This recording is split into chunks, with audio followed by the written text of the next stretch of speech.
video we're going to discuss a different type of conventional forcible entry through the lock. And this is something that we don't really get to do a whole lot of. We're going to deal mainly with residential forcible entry and through the lock. So the two types of locks we're going to discuss is a deadbolt and a rim lock. And you can tell the two apart.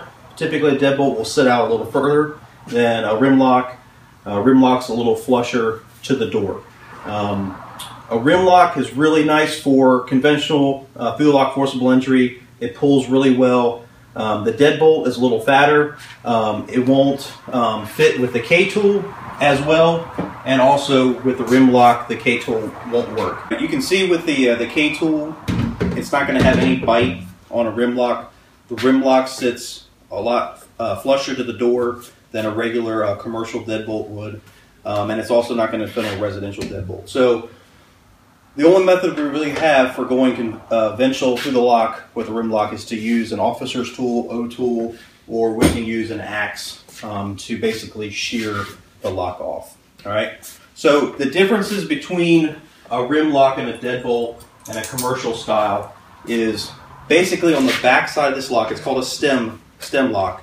What we're trying to do is we're trying to shear the bolts off the back of the lock, and we're also trying to pull this metal keeper from the back. That's usually our biggest stumbling block, right? When we start pulling this lock off the back, we're literally trying to bend and deform this lock plate through the hole for the rim lock. If we're dealing with a lightweight door, such as a wooden door or a calamine door, in this instance where you've got a metal veneer with a foam core, sometimes the door will give way before the lock does. Most of these locks are very lightweight, brass, aluminum, sometimes they'll deform. In this case, we're going to use an officer's tool or an O-tool. It has a really good bite. It can get behind the door, behind the lock. It will damage the door somewhat, so this isn't a 100%, you're not going to cause any damage at all. Again, most of the time the door bends and gives way before the lock does. So essentially what we're trying to do is we're trying to drive this tool behind the lock and trying to break the bolts and the cylinder. All right, so you can use an axe, you can use a Halogen bar, whatever you have available. And we're literally trying to start above the lock and bust down. All right, so try to get a good bite in there.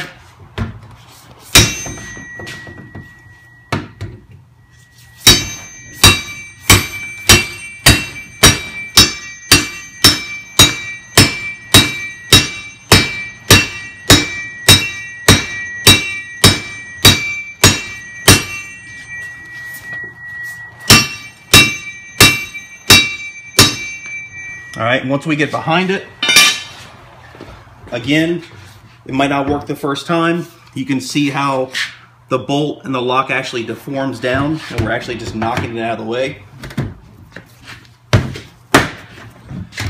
Once we get a good bite in there, we can try to shear those the bolts off.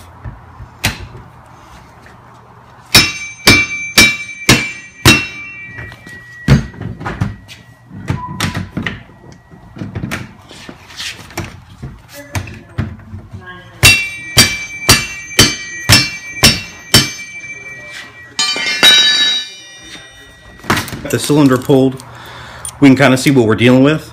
In this case, we're dealing with a rim lock, and you can tell that because of the flat stem, right, which differs from a commercial lock cylinder, which is a cam. All right, and that's really going to depend which end of the key tool we're going to put in to try to manipulate the cylinder. All right, so this would be a stem and this would be a cam.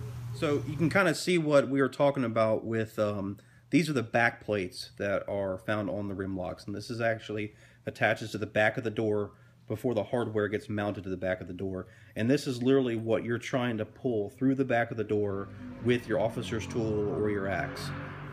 It just depends on what the makeup of the door is, and you can see how much you have to bend to get it to pull through. And this is usually what hems up most firefighters when they go to pull a key style lock or rim style lock.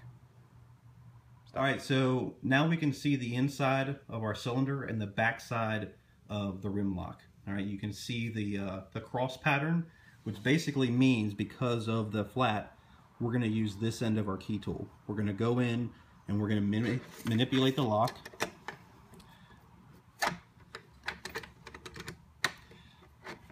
And from right to left, open it, and that'll open the lock. All right, so this is a great example of an anti-loitering device that lock manufacturers have had to put on because of thefts. This is traditionally I've seen with a vertical deadbolt, and you'll notice that when you pull your lock cylinder, you don't really have the identifiable landmarks of that cross that we looked at on the last lock. That's because a little plate, a guillotine plate, slides over that lock. So I'll give you an example. When the locksmith sets the lock, there's a little metal tab from the back they push over, so you can see the crosshairs. Now, when we come and we pull the lock cylinder like we just did, when we pull that cylinder out, that little metal plate slides over. So we lose our landmarks. What you can do is you can use a really thin key tool, use a dental pick, use something small, and you can actually get in here and slide that plate back across and manipulate the lock that way. Now, what a lot of people get frustrated with, especially with vertical deadbolts and rim locks, is that it's not like a traditional deadbolt. It's not a left, right, and it's open. Sometimes it takes more than 1.5 to 2 turns to actually get the bolt to throw to open the door. So if it doesn't seem to work right away, keep going, give a couple more turns, and that bolt should throw.